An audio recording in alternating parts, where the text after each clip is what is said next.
Well, thanks so much for joining me, guys, on this epic adventure of building a brand new fish room from scratch. Uh, as you can see here in the footage, that's my original fish room there with the red door, and what was supposed to be fish room 2.0 was found to have a massive infestation of termites, and as a result I've had to tear it down, and my intentions are now to put in a concrete slab, a steel shed in the area right back to where that ladder's leaning, which turned out to be 4.5 metres by 9 metres, and hopefully you'll enjoy the process. I've come a fair way, and it's now the weekend after Easter. Yeah, stick around, watch the video, and I'll explain the process as we go. Thanks for watching today, guys. Appreciate it. Alright, so a week or so later, after the knockdown, you can see I've gone about boxing up the area for the shed, or the concrete slab anyway, in preparation for concrete. So I've put down a good 100mm rock base after having the area excavated at the back, which was pretty hard yakka, given that I managed to get somebody in and do it with an excavator, so it didn't take too much time. But levelling the ground also certainly did. Utilising a laser and determining what my heights were going to be would give me greater drainage from around the site, and also enable me to have a drain in the floor, which you can see there in the middle of the picture. My intentions are to have, as I said, that drain in the middle of the floor be there in case of spills or explosions of tanks or like anything such, and it will take the water away and into what is, I suppose, my storm water, which actually runs to my natural swimming pool. Yeah, you can see there that I suppose the hard work is done, and in preparation for the concreters to come in and just do what they do by getting the concrete into the hole and screeding it and making it look pretty, something I'm not real good at. Alright, well hopefully the noise isn't too much, but here goes the slab for Fish Room 3.0. Long time in the coming, maybe a week and a half, but it's coming along nicely. Second concrete truck's just appearing, 5 cubic metres worth of concrete. Alright, and as I cut myself off perfectly there, it was 5 cubic metres of concrete went into making this slab for the fish room. The 2 gents that I had were local concreters that came and worked for cash, which made the whole process much more affordable. They basically levelled out around the edges by 800mm and created fall to the drain. And I'll jump ahead a little bit in the next clip, but you'll get to see the final product. Okay, so g'day guys, the weather's turned here down in Melbourne, and I have to get a wriggle on with Fish Room 3.0. I've been busy, just not busy enough. I had an operation on my back, and as a result of that I haven't been able to do a whole lot of physical labour, but in saying so, things are moving along. Let me flip you around and I'll show you. Alright, so if I haven't covered off already in previous comments, the slab is obviously down, the concrete is set, and I'm beginning to prepare all the framework for what will be Fish Room 3.0. Located in the centre of this slab is a drain, which will be for in-case spills, overflows or tank ruptures, touching wood, termite-ridden wood, that doesn't occur.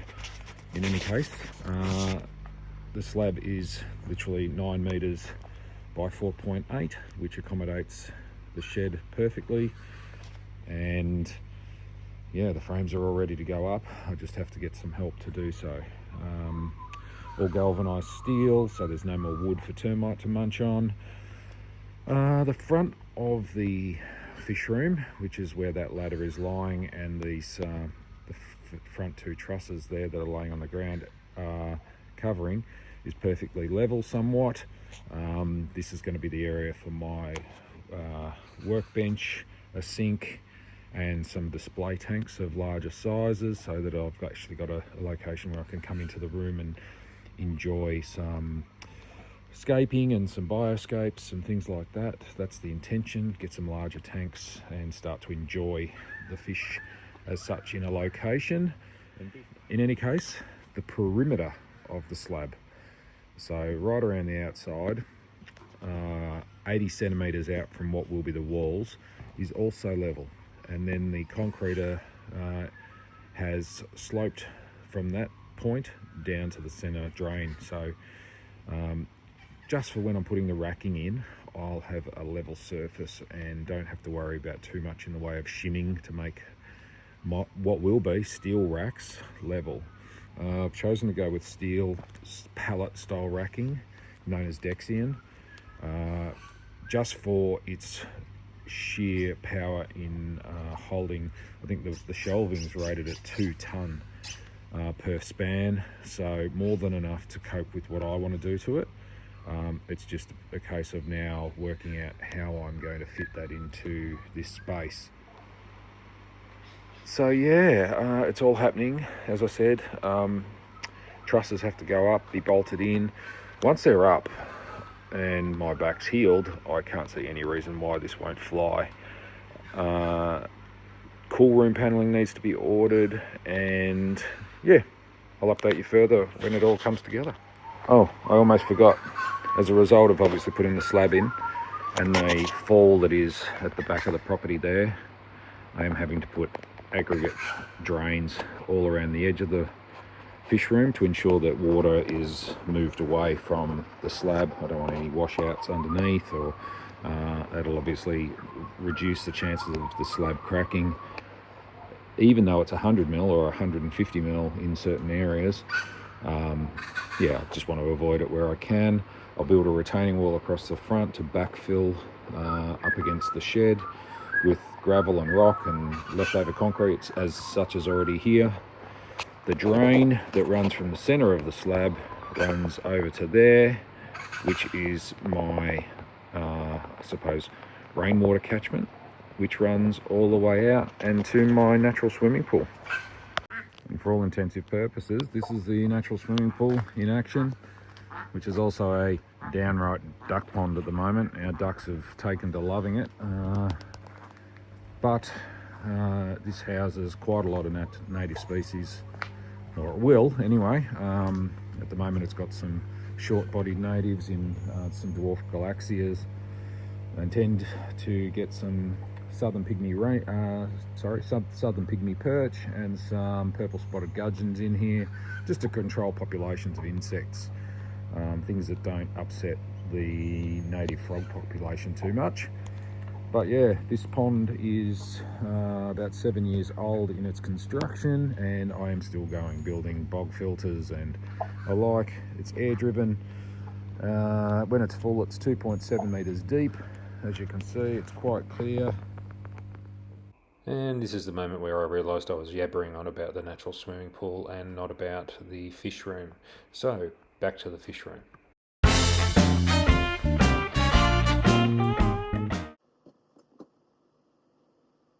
Oh, g'day guys. Are you like me? Do you use a DIY brine shrimp hatchery? Exactly what I do. I run 3 of these. This is a 1.25 litre bottle, just a soda water bottle. The bottom cut off, and I utilise a AliExpress or eBay special bottle cap that's got the narrowed end. Problem I have is I'm always getting my hands down inside to try and clean them out properly, and covering myself in that fishy, shrimpy, brine shrimp sludge. Do yourself a favour. Go and get yourself a dunny brush. It's the best thing ever. This one here, it's nice and round, fits inside the bottle perfectly, doesn't need much force. The bristles at the end get right down inside the nozzle. It's a game changer. I've revolutionised brine shrimp as we know it. Go and get one. Okay, so it's been a big day. The frame is up. It's not bolted down yet, and I'm still squaring everything up and making sure everything's level and in place.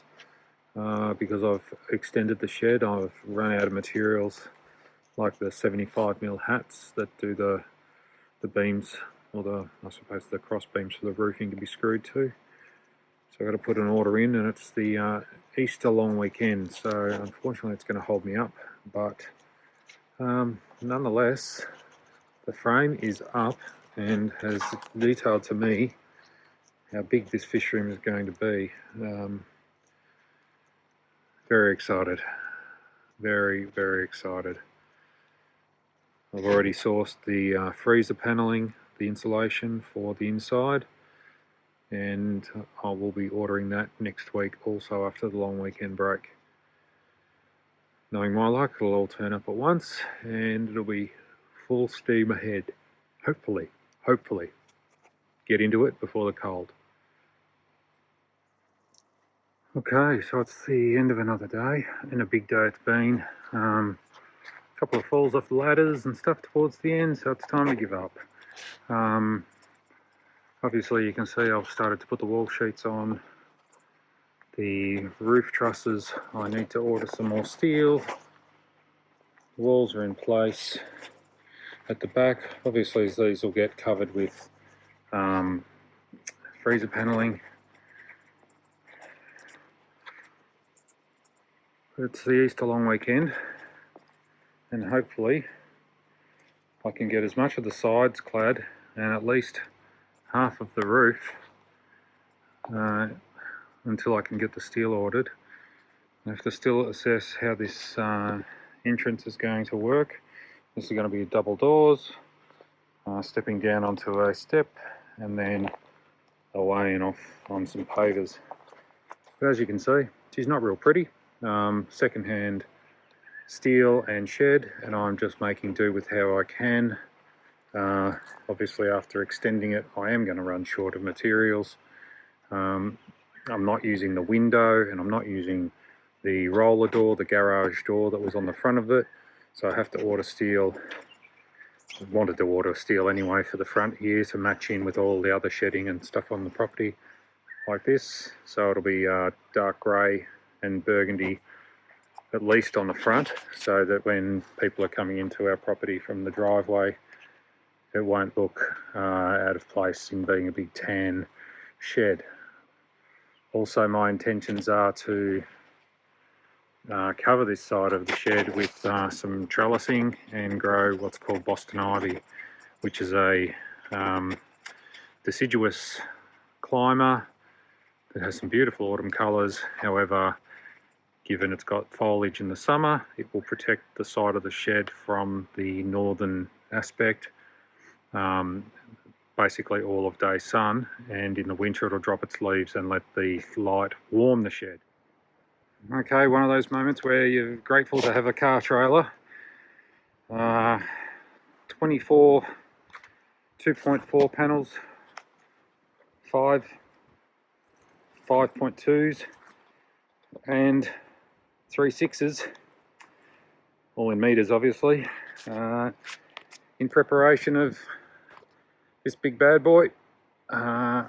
Unfortunately the channeling wasn't available there, so I've had to order the channel that the freezer panels sit in, that will run along the length of the wall and make life easier. Yeah, but I'm here to tell you, even the 2.4s are hard work when you're by yourself.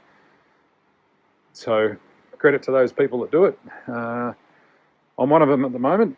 We have got an extremely windy day here down in Victoria, Melbourne, and I'm all alone. Nobody here beside me. Let's see how we go. Exactly what I didn't want. Autumn rains. But at least I know the drain works. Bloody hell. I was up there on the ladder. Just got some steel that I picked up today to finish the roof. My plan is to punch through as much as I can in the last hours of light that I have today, as well as feed the horses and get all the nighttime chores done. and hopefully put out this video, and this being the last, I suppose, entry. But as you can see, wall panels are here. The final steel's here for the roof and the walls. The power's all roughed in. More rain. It's fighting me. I'm telling you folks, it's fighting me all the way.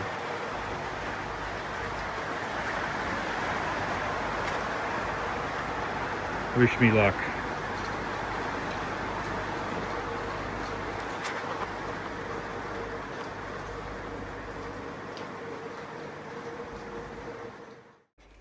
Okay folks, so if you made it this far, thank you so much for watching. The shed itself now has got power points roughed in, as in the locations for the power points. I've tried to put as many as I can in without going too far over the top. I also have my mains water that have come in, as you can see in the back right hand corner. That's intended for a water tank refill area, plus my water treatment area, and then there on the left for my sink, and also an outside tap right near the door for efficiency of cleaning things. I've just started putting on the roof sheets on the left side, and hopefully very soon I'll be fitting the freezer panels, and that'll be in the next episode. Once again, thanks so much for watching.